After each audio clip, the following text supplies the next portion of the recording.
Quote, "In this way, the name of the Caliphate was extinguished on the peninsula, the destructive blows of fortune turned, and the condition of both rulers and ruled were ruined. Every unknown and vile being was elevated, the factionalists rose up, and in every place the fire was kindled. Then the enemy appeared with increasing frequency, above all on the frontiers and in the marches." End quote. With those pessimistic words, the chronicler Ibn Cardabus described the end of the Umayyad Caliphate of Córdoba and the emergence of the Taifa kingdoms.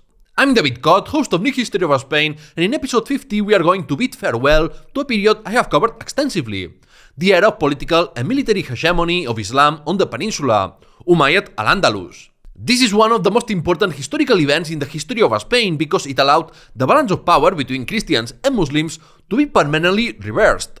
Stay with me until the end to learn the fascinating story of why and how the civil war that destroyed the Caliphate of Córdoba unfolded. We will cover the revolutionary atmosphere of Córdoba and the catastrophic siege of the capital, the Castilian and Catalan military interventions on behalf of rival caliphs, the formation of the little-known Hammudid Caliphate, and the consequences of Al-Andalus's fragmentation into some 30 states.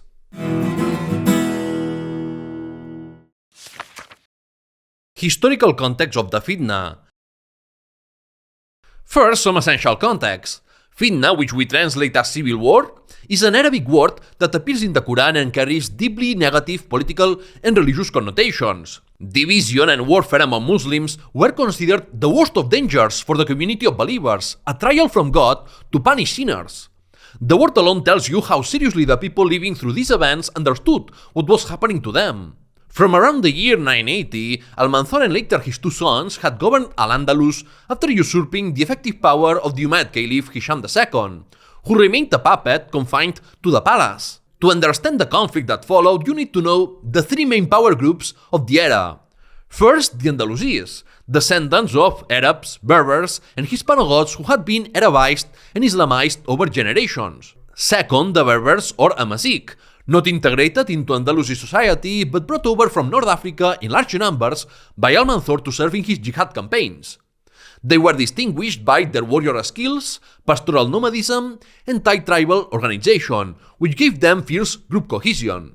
Third, the Sakaliba, slaves and freedmen of European origin, generally captured as children in the Christian north, educated in Arab culture, converted to Islam, and in many cases manumitted and elevated to positions of real power in the administration and army. Both the Berbers and the Sakaliba each numbered more than 10,000 men in Al-Andalus. Historiography has sometimes overplayed the role of ethnic identity in the Fitna. Yes, there was a strong xenophobia against the Berbers, and we will see just how brutal that got. But if Andalusi society had been so rigidly divided along ethnic lines, the cross-group coalitions that repeatedly formed throughout this conflict would be impossible to explain. In reality, the actors of the Fitna were guided, above all, by political interest in an extraordinarily fluid situation. al-Rahman Sanchuelo, the destroyer of Almanzor's legacy. On October 20th, 1008, the Hajib Abd-al-Malik al-Muzaffar died at 33. Almost immediately, rumors spread that he had been poisoned by his younger brother al-Rahman, known mockingly as Sanchuelo, a diminutive referencing his grandfather, the King Sancho II of Pamplona.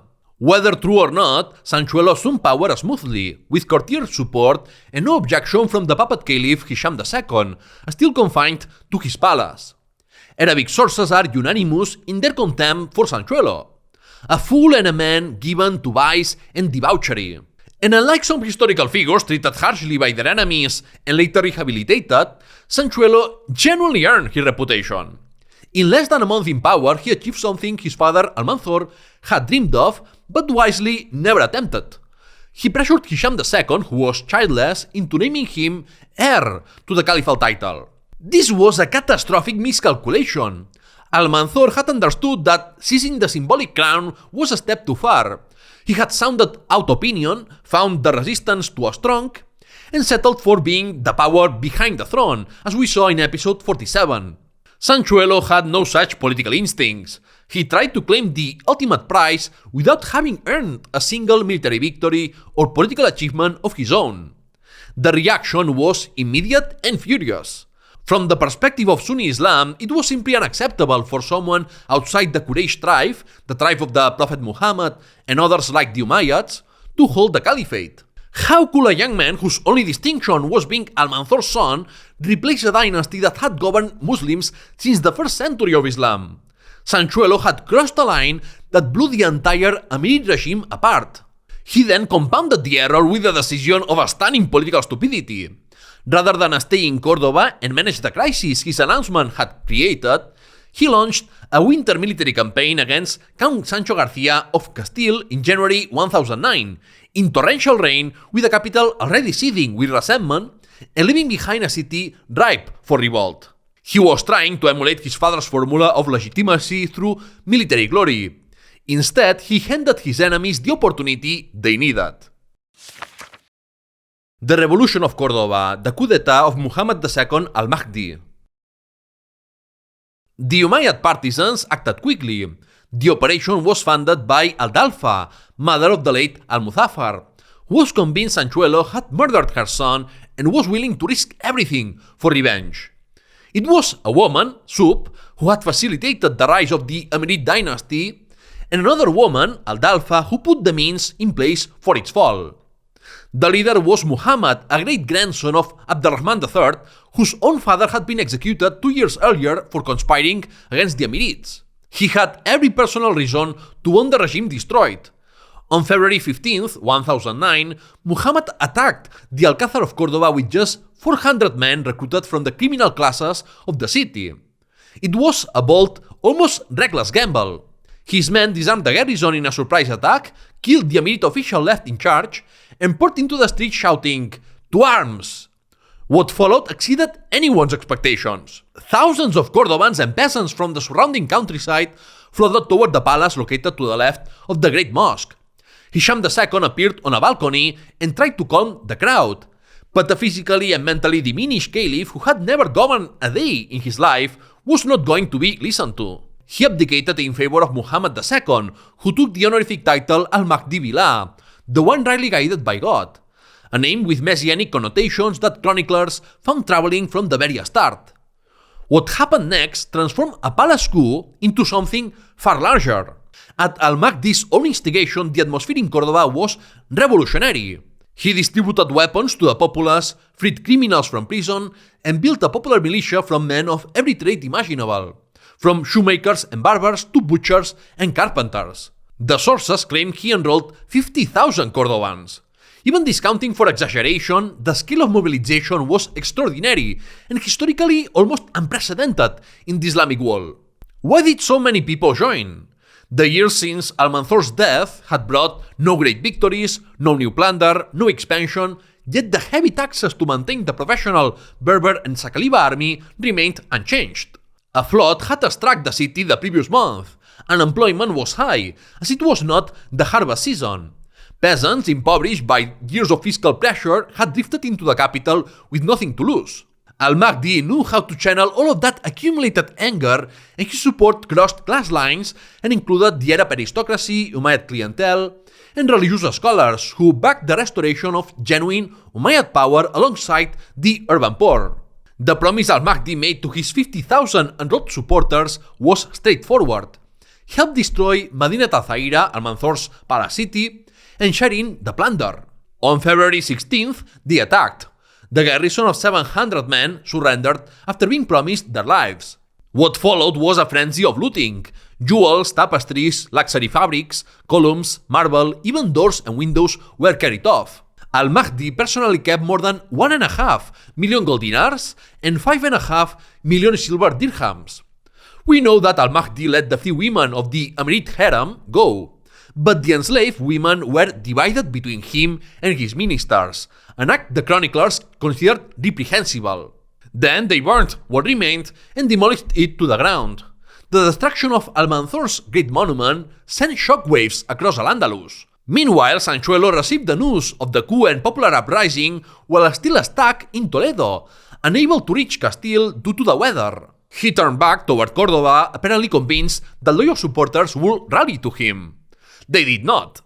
His Berber troops deserted during the night, knowing their families in Córdoba were in danger. His slave soldiers followed. He was left with a handful of servants, 70 harem women, a qadi or judge, and one Christian count. Offered clemency, he refused to accept the reality of his situation. His qadi was sent to plead for mercy. Instead, the chief judge of Córdoba denounced Sanchuelo as irreligious and dangerous, and convinced al-Mahdi to have him killed. On March 4th, his corpse was nailed to a cross at one of the city gates. That is how easily 3 decades of his father's work can be undone. Al-Mahdi's loss of support and the Anti-Berber pogrom. Al-Mahdi was extremely popular at the beginning of his rule, but he himself went about losing the key pillars of support that sustained the Umayyad state. The Berbers were in a difficult position from the start, since they had been the military backbone of the Amirid regime and were despised for it. At first, they recognized the new caliph, but al-Mahdi treated them with open contempt, blaming them for propping up a usurper. More dangerously, the thousands of low-class Cordobans he had incorporated into his army understood nothing of discipline and everything about resentment.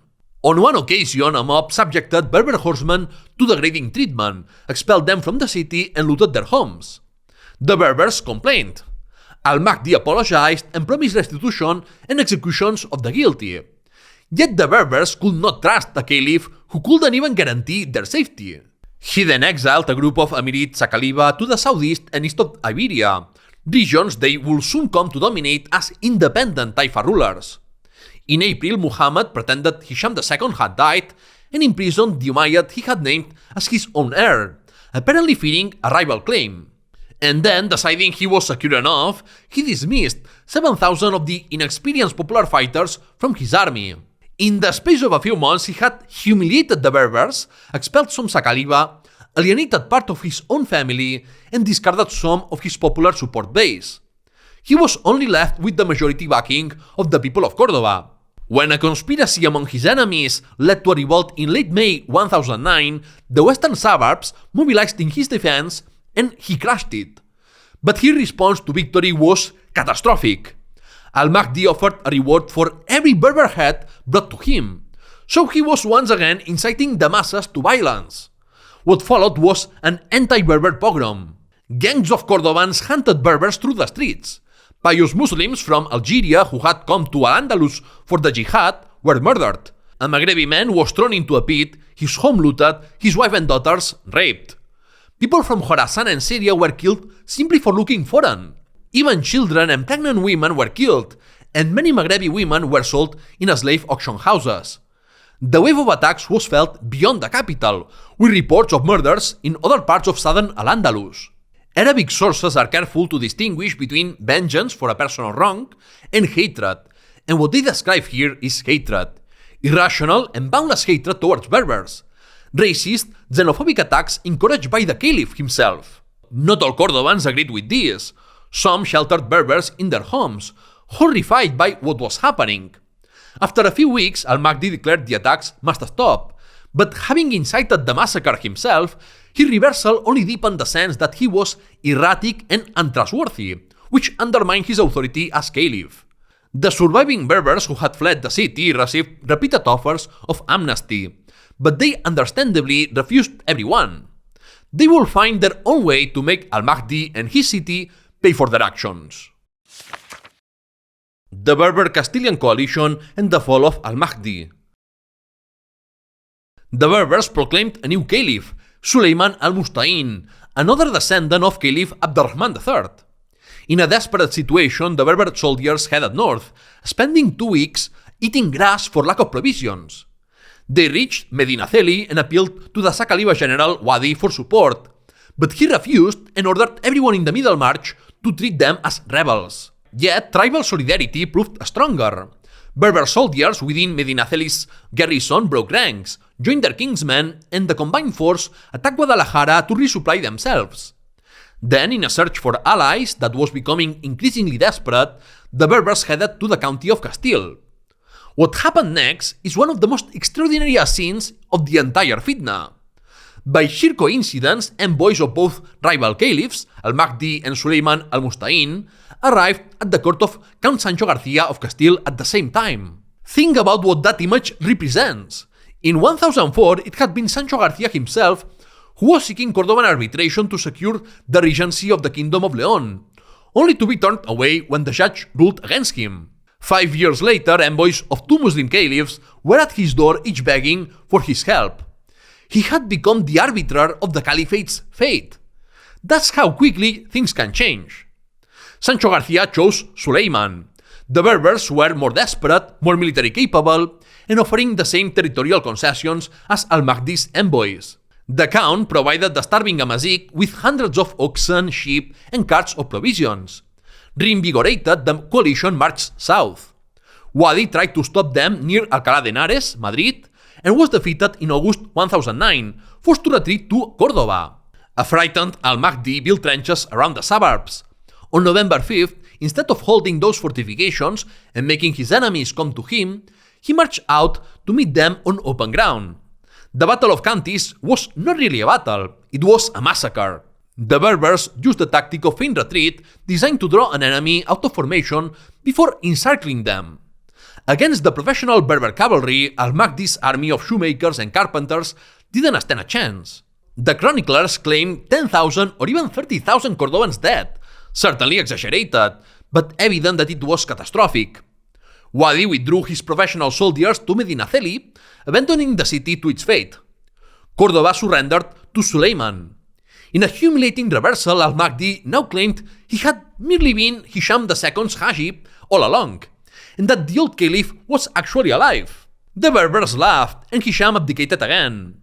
Sulayman al-Mustain entered the Alcázar on November 7th, 1009, and was proclaimed caliph in the Great Mosque the following day. The Castilians returned to their homeland. Al-Mahdi escaped and bounced between safe houses of the capital for a few weeks. In one of them, he took advantage of his hospitality too far and slept with the man's wife. The cuckold denounced him to the police, and Muhammad II had to flee Córdoba, taking refuge in Toledo. Remarkably, the frontier provinces from Tortosa to Lisbon supported al-Mahdi, which can potentially be read as a sign of resentment against the centralism of Córdoba. In this way, they were taking advantage of the chaos to gain political autonomy. The war was far from over. The Catalan expedition to Córdoba of 1010 and the Battle of Guadiaro. If Sulayman's side had used Christian mercenaries, why shouldn't al-Mahdi's? The Sakaliba general Wadi traveled to Tortosa and approached the Catalan counts with a proposal. Counts Ramon Borrell of Barcelona and Armengol I of Urgell accepted, but they weren't cheap. 100 gold dinars per day for each count, and 2 dinars per day per soldier, with all provisions supplied by the Muslims and all plunder reserved for the Catalans, including captured Maghrebi women. For context, the frontier caliphal soldier earned 2 dinars a month. The Catalans were going to be paid 60 times that rate. The Catalan expedition left a trail of abuses from the very start, like looting in Zaragoza and the desecration of the mosque in Medinaceli, and arrived in Toledo, where al-Mahdi's forces were gathered. The bulk of Sulayman's army was composed of Berbers, and that of Muhammad II of mercenaries from the Catalan counties. The future of Al-Andalus was in the hands of foreign soldiers. On June 2nd, 1010, at El Bakar, near Córdoba, al-Mahdi's forces won a significant engagement. The Berber cavalry used their enveloping tactic, opening ranks before the Catalan heavy charge, but Sulayman, forewarned, yet still failing to grasp the strategy, panicked when he saw enemy knights bearing down on him and fled, collapsing his own rearguard and leaving the Berbers exposed. Sulayman took refuge in Chátiva, Valencia. The Berbers, suddenly leaderless on the battlefield, fled south to collect their families and escape, a terrifying retreat in which dozens of women and children were crushed to death in a panicked search at the city gate, and others drowned crossing the Guadalquivir. This traumatic experience must have influenced the Berbers' later vengeful behavior. Al-Mahdi entered Córdoba to a scene of looting, Berber hunting, and the kinds of atrocities that had by now become disturbingly familiar. The Catalan soldiers committed murders, rapes, and financial extortion, besides insulting Islam and the Prophet openly. But al-Mahdi still needed them, and he persuaded the counts to pursue the surviving Berbers south toward Algeciras, along with a popular army made up of Cordoban workers and peasants. The Berbers, roughly 1,000 cavalry strong, reached the Guadiaro river near Ronda, Malaga, and took up a defensive position in the forests and mountains. They believed they were going to die. They had been beaten, scattered, and hunted down for months. But before the Catalans attacked, the Berbers observed a curious omen. Al-Mahdi's camp 10 kept collapsing during setup, which they took as a sign of doom for their enemies. They began praying aloud in the Amazigh tongue.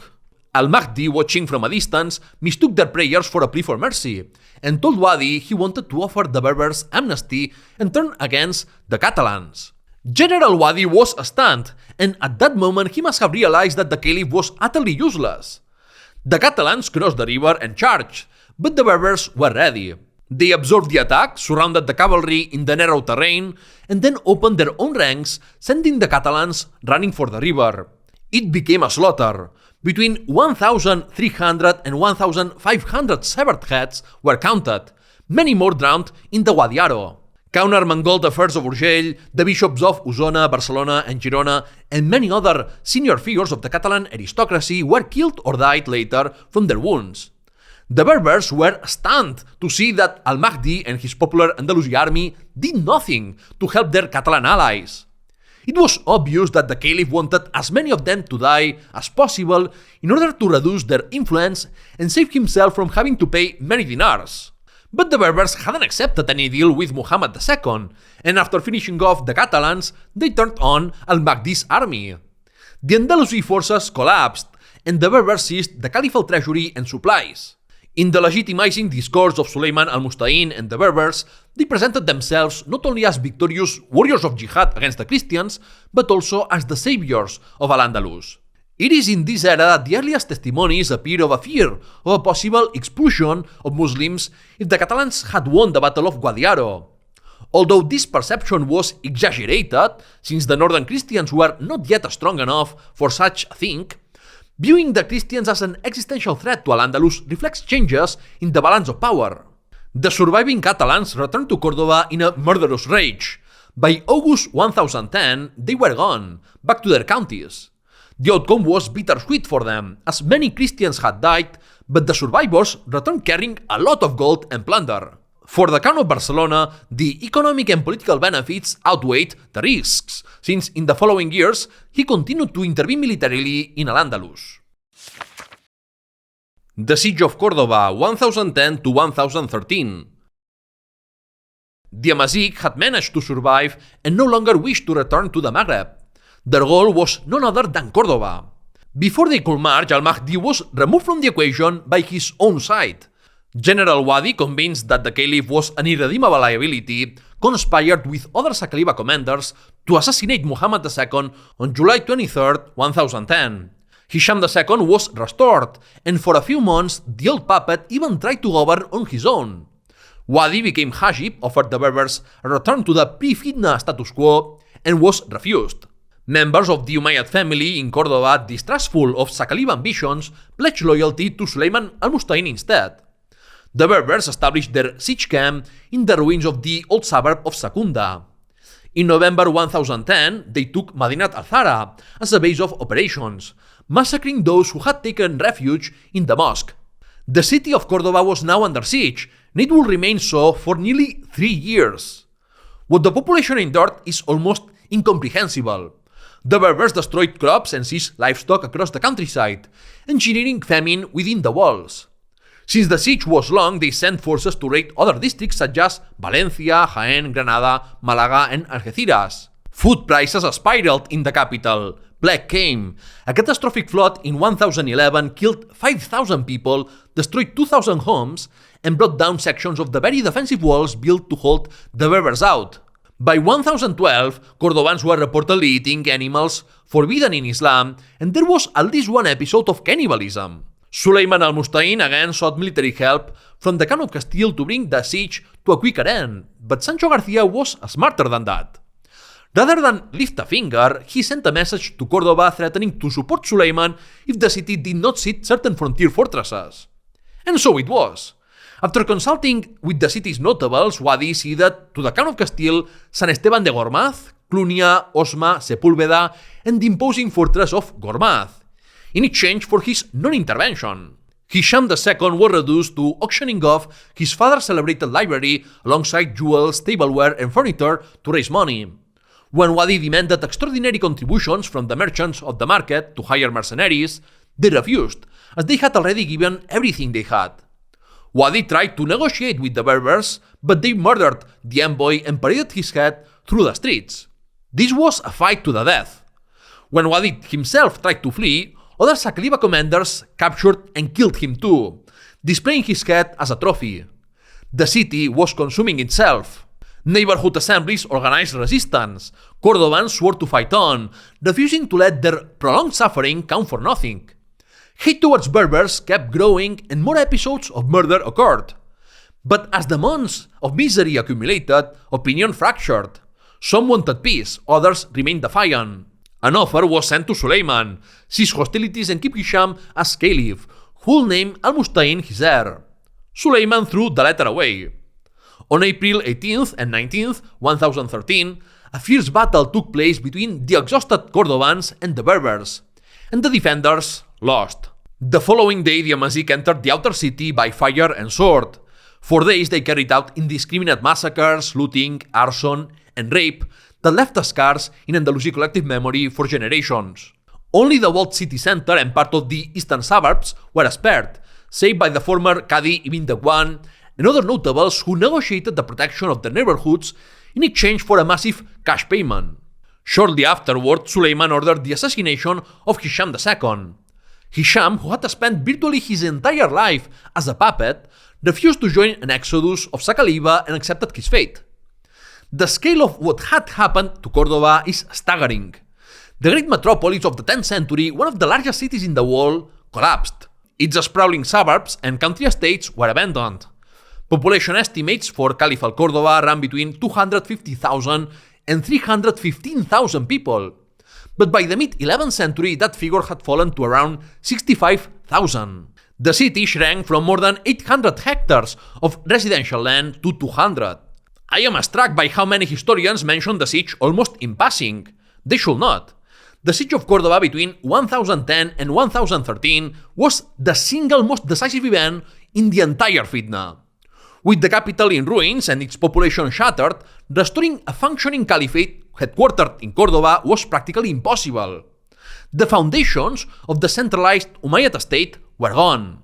And as communications between the capital and the provinces were severed for 3 years, cities and regions across Al-Andalus simply began governing themselves. The taifa kingdoms emerged naturally from the void. Sulayman's Pyrrhic victory and the birth of the Taifas. Sulayman al-Musta'in had won, but his victory was Pyrrhic. Nobody in Córdoba could stand him. Outside it, his authority was weak or non-existent across most of Al-Andalus. His victory was the victory of the Berber faction, and to reward his essential allies and extend at least nominal authority over some of the provinces, he granted the right to govern regions and extract their taxes to Amazigh tribes in exchange for their military service. To the Sanhaja Zirids, he gave the province of Elvira, which would become Granada. To the Maragua, northern Córdoba. To the Banu Birzal and Banu Ifran districts of Jaén. To the Banu Jizrun, Argos. Others received Medina Sidonia, Moron, and surrounding fortresses. Sulayman was not inventing the Taifa kingdoms, as the process of their creation was already underway, and even if he wanted to, he couldn't have prevented the Berbers from seizing the country. The concessions were subject to change, as the Banu Birzal would eventually found the Taifa of Carmona, and the Banu Ifran that of Ronda. He also confirmed in power Mundir ibn Yahya in Zaragoza, and the Hammudids in Ceuta and Algeciras, though he didn't recognize the Saqaliba who had established themselves in eastern Al-Andalus. The unity of the Caliphate in any meaningful sense was already a fiction. The Hammudid Caliphate, Al-Andalus's forgotten caliphate. Few dynasties have been so unjustly dismissed in Spanish and Andalusi historiography as the Hammudids. Before we go any further, let's correct a persistent misrepresentation. The Hammudids were not Berbers. They were an Arab dynasty, a branch of the Idrisids who had governed regions of Morocco between the 8th and 10th centuries, and thus direct descendants of Ali and Fatima, making them descendants of the Prophet Muhammad himself. Some thought they had a stronger claim to the caliphate than the Umayyads did. Ali ibn Hammud and his brother Al-Qasim first appear in our sources in June 1010, when they escaped Al-Andalus after the chaos of El Bakar and seized Ceuta. They reappear in 1013 among the conquerors of Córdoba serving Sulayman, who then recognized their control over both shores of the Strait of Gibraltar, Ceuta, Algeciras, Tangier, and Asaila. With the benefit of hindsight, Arabic chroniclers consider this the greatest mistake Sulayman ever made, since he allowed a dynasty with genuine caliphal legitimacy to control the choke point between Africa and Europe. From 1015, Ali stopped minting coins in Sulayman's name and began issuing them in the name of Hisham II, presenting himself as Hisham's chosen successor. The Hammudid claim was that during the Siege of Córdoba, a desperate Hisham had secretly written to Ali, promising him the caliphate in exchange for liberation. Many historians have dismissed this as a fabrication. But scholars like Manuel Acien, María Dolores Rosado Llamas, and Almudena Ariza have made a compelling case for its plausibility. Hisham had already offered the caliphate to Sulayman and even to Sanchuelo, who didn't belong to the Quraysh tribe. Offering it to an Idrisid who did belong to the Quraysh and who had actually the military means to help is entirely consistent with Hisham's pattern of political behavior. And crucially, no other pretender during the entire Fitna legitimized himself through a similar letter, which is itself an argument for authenticity rather than imitation. Whether or not the letter was genuine, many in the Maghreb and Al-Andalus believed it and supported Ali's uprising against Sulayman. Ali ibn Hammud rebelled on the pretext of wanting to free Hisham II, since many believed he was not dead but imprisoned or confined, as had happened on previous occasions.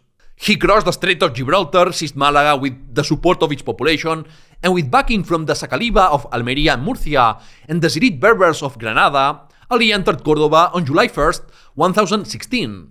He demanded to see Hisham II dead or alive. The corpse was exhumed, confirmed, and properly buried. Sulayman al-Musta'in was accused of murdering Hisham and was personally beheaded by Ali. The Hammudid was proclaimed caliph in the Alcázar, taking the honorific al-Nasir, the same epithet used by the great al-Rahman III. The declaration of intent could not have been clearer. For a time, Ali ibn Hammud governed well. He presided over courts and applied Islamic law without favor, with the same standard for a notable as for a commoner, the same for a Berber as for an Andalusi. He wrote to the people of Jaén explaining that he understood the inconvenience of paying the grain tax in kind and would allow them to pay in cash instead. He was recognized across much of the Maghreb and the south of Al-Andalus, and the Hammudids possessed direct domains.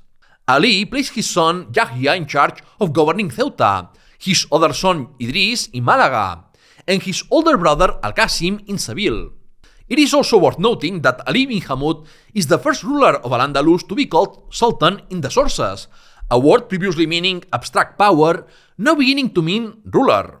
This reflected a broader shift across the Islamic world. The Caliphate was losing its sacred religious character, and Muslim political authority was coming to be understood in increasingly secular terms, more like the typical Christian kingship. The Hammudid-Umayyad Disputes over Córdoba.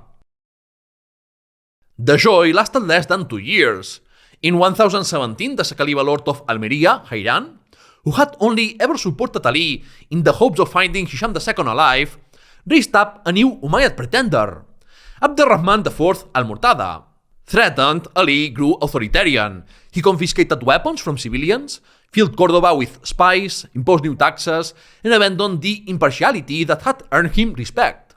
In March 1018, before he could deal with the threat, 3 servants, almost certainly bribed by Hayran, assassinated him while he was in a bath. Ali's death set off a dynastic struggle that would slowly bleed the Hammudid Caliphate dry. He had named his son Yahya as heir, but the Sanata Berbers of the Hammudid army instead chose Ali's older brother, Al-Qasim, already 61, but present in Seville and offering more immediate stability than an inexperienced youth. It was an understandable decision, but it created conflicts down the line. Al-Qasim initially governed well too. He pardoned all inhabitants of Al-Andalus, regardless of origin or skin color, abolished an unpopular military tax, and maintained the trust of the religious establishment. In 1018 or 1019, 4,000 soldiers, nominally loyal to al-Rahman IV, before attempting to storm Córdoba, went to Granada to confront the Sanhaja Berbers led by Zawi ibn Ziri, Al-Qasim's most powerful ally. The battle, however, was pure theater. Hayran of Almería and Mundir ibn Yahya of Zaragoza, rather than helping the caliph they had promoted, abandoned him on the battlefield, allowing the 1,000 elite horsemen of Granada to massacre the actual Umayyad loyalists. Hayran then murdered the Umayyad pretender, but why did he betray him? Because Al-Murtada showed signs of being a strong-willed, independent ruler, and what Hayran wanted was a puppet he could control, repeating the formula of the Amirid regime, only this time with Saqaliba dominating the Umayyad Caliphate. The chronicler Ibn Hayyan spoke with great pessimism about Al-Murtada's death, considering that hopes for Umayyad restoration vanished. He was right. Zawi ibn Ziri sent a victory report and part of the plunder to Al-Qasim, who displayed it in Córdoba so the people would understand that the Umayyads were not coming back. Al-Qasim reached agreements with some Taifa kings who recognized his authority, and it seemed that the second Hammudid Caliph might actually gradually restore the unity of the Caliphate of Córdoba. But his nephew, Yahya, never accepted how his dynastic rights were ignored, and in 1021, he moved openly against his uncle. Al-Qasim, abandoned by many of the Berber tribes because he decided to rely more on a personal guard of black soldiers, chose retreat over battle and withdrew to Seville. Yahya was welcomed in Córdoba that August, and he acted as a good governor of the city and a patron of poets. But few territories recognized him. The war between the two Hammudid branches continued for a few years, but Yahya outsmarted Al-Qasim by first consolidating his domain over Malaga and then dominating the Strait of Gibraltar with all the economic benefits that entailed. Meanwhile, the struggle between Hammudids and Umayyad pretenders continued. In 1023, the people of Córdoba revolted against the abuses of the Berbers and expelled the Hammudids. The council they organized to choose between three Umayyad candidates was disrupted when al-Rahman V simply arrived with enough armed followers to intimidate everyone into proclaiming him. His reign lasted 47 days and no one outside of Córdoba recognized him. He persecuted supporters of the other candidates, appointed incompetent favorites, pillaged the property of those fleeing the city, and welcomed Berber soldiers. This triggered another popular uprising. Al-Rahman V was killed, and the rebels literally elected the first Umayyad they found, Muhammad III. Muhammad proved to be yet another incompetent ruler given to debauchery. The discontent in Córdoba convinced Yahya ibn Ali that the time to retake the city had come. Upon learning of these plans, Muhammad III fled Córdoba in June 1025, disguised as a female singer. His own companions robbed and murdered him on the road. Yahya didn't enter the city until November, which shows how little importance was now attached to Córdoba as a caliphal seat, and he abandoned the city for Malaga in March 1026, leaving a Berber lieutenant to govern in his name. 2 months later, yet another Cordoban uprising broke out, and 1,000 Maghrebis were reportedly killed. The Hammudids would then attempt to control Córdoba again. The expulsion of the Umayyads from Córdoba, the abolition of the Caliphate, and the end of the Fitna? In June 1020, the notables of Córdoba enthroned a final Umayyad, Hisham III, brother of the murdered al-Rahman IV, who had been living quietly in the taifa of Alpuente, Valencia. He took more than 2 years to enter the city, which tells you everything about how undesirable governing the former capital of Al-Andalus had become by this point. His caliphate was deeply unpopular from the start. He devoted himself to pleasure and delegated real government to a minister of low birth who ignored the wishes of the Cordoban elite. Notables led by an Umayyad pretender conspired, decapitated the minister, and when Hisham III heard the news, he fled the Alcázar and took sanctuary in the Great Mosque.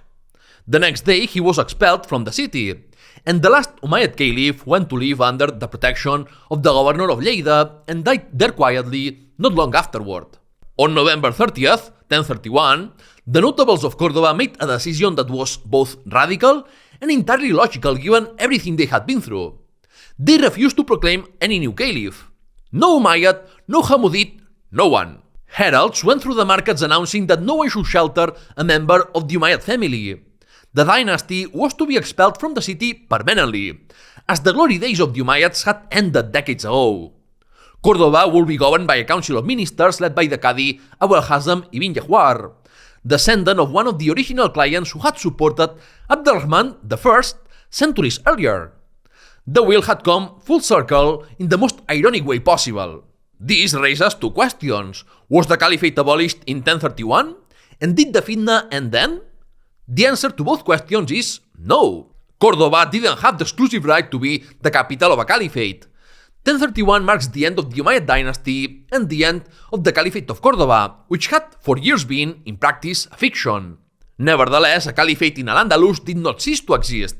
The Hammudid Caliphate was based in Malaga since 1023 and continued to be recognized by multiple rulers in Al-Andalus and the Maghreb until 1056. The fact that the false Hisham II was proclaimed in Seville around 1035, specifically to counter Hammudid legitimacy, tells you everything. If the Hammudids had been irrelevant, no one would have bothered with the pretense. As for the Fitna itself, the chronicler Ibn Hayyan, writing after 1031, was entirely clear. Quote, "From that moment on, the Fitna grew wider and deeper. Each man seized power in his own place, and the petty rulers and rebel lords of Al-Andalus became absolute masters of the territory and castles within the reach, each coveting what the others possessed." End quote. The geographer Al-Bakri, writing in 1068, described the Fitna as ongoing. It did not truly end until the Almoravid reunification of what remained of Al-Andalus between 1090 and 1116. Causes and consequences of the Fitna of the Caliphate of Córdoba. Who bears responsibility for the Fitna? The blame can be distributed among many. A small share falls on Abd-al-Rahman III, who forbade his heir Al-Hakam II from fathering children during his lifetime, ensuring that when Al-Hakam finally had a son, that son was born when his father was already in his 40s, leaving behind a child heir. A larger share falls on Al-Hakam II himself, for designating a minor with physical and mental disabilities as his successor when he could have chosen a capable adult successor within the dynasty. And the fact that Hisham was a child might have been manageable had it not been that his mother Sub's capacity for regency was structurally limited by the patriarchal Andalusi society. She needed a man to act as her intermediary with the army and the wider world, and the man she found was Almanzor, who used that access to seize power for himself and his dynasty. The Fitna was not, as many chroniclers claimed, the fault of the Berbers. They were systematically persecuted, their families killed and enslaved, and they organized themselves in response to seek a caliph who could guarantee their safety. If one must assign blame for the Berber dimension of the conflict, it falls on Almanzor and Al-Muzaffar, who brought tens of thousands of Maghrebis to Al-Andalus to serve in their armies without properly integrating them into Andalusi society. Above all, the Fitna exploded because Muhammad II al-Mahdi made a series of catastrophically foolish decisions that stripped away, one by one, every pillar supporting the Umayyad state. A deeper structural cause was the progressive alienation of the caliphs from the society they governed. Isolated in palace cities, surrounded by concubines and eunuchs and foreign soldiers, protected by protocols that severed them from reality. This was not something Almanzor invented. It was a process that began under Umayyad emirs and caliphs and that he culminated. The Caliphate of Córdoba could afford to lose frontier territories, but the fate of the Caliphate was sealed the moment Córdoba itself plunged into devastating warfare and a siege that severed communications with other provinces. The consequences of the Fitna are well known but worth stating. The Umayyad dynasty was gone. The territorial unity of Al-Andalus was shattered into more than 30 fragments. The golden age of Andalusi political and military power was over, and the balance of power between Christianity and Islam on the peninsula had been inverted. In the previous generation, Muslim armies had sacked Santiago de Compostela, León, Pamplona, and Barcelona. Christian rulers had traveled to Córdoba to pay homage to the caliph or his hashib. By the mid-11th century, it was Muslim taifa kings who were hiring Christian soldiers and paying tribute to Christian lords. The era of Christian expansion had begun.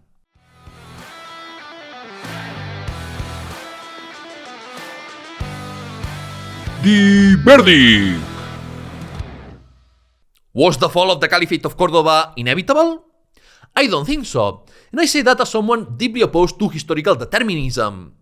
Yes, every state falls eventually. But what is striking about the Fitna is how everything went wrong.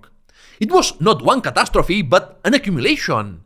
A child caliph, a usurped dynasty, an incompetent revolutionary who destroyed his own coalition, a 3-year siege that obliterated the capital. At multiple points, a different decision could have changed the trajectory.